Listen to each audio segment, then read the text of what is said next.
سلطان صلاح الدینی ئەیوبی لە هیچ تێکۆشانێ بۆ ئەوەی کە مردم بێرێ بەرەو جەهاد لە ڕێی ئەڵڵا هیچ دەریغی نەکرد. سلطان صلاح الدینی ئەیوبی لە خواردنەوە کەمی ئەخوار. وەختی لیان پرسی کە بۆچی ئەو نییە کەم نانەخۆی، فەرمووی چۆن ئەتوانم نان خۆم و لە خەو لەزەت بووم و پێکەنیم بووم لە حاڵێکە بەیت المقەدەسەوە دەستی سەلیبەکانەوە.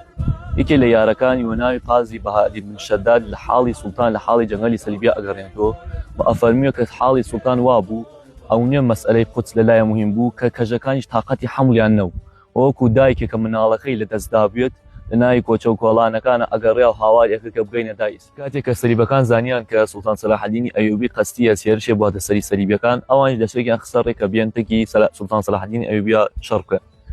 دووک لە لەشکر لە شوێنەوە ناوی حەتینا ڕۆڕووی یەک ئەوێسن و مسلمانان ئەتوانن و ملی ئاوێلی حەتینا تەسەلوت پەیاکەن و شەڕێکی گەورە لە بینی مسلمانان و سەلیبیانە ڕۆخەدا و سوڵتان صلاح الدینی ئەیوبی ئەتوانێت سەلیبیەکان شکست بدا و 10,000 سەلیبی بکوژێت و پاشای بەیت المقەدەس و ئەمیری قەلعەی کرد و دەستی سوڵتان صلاح الدینی ئەیوبی ئەسیر ئەکرێت.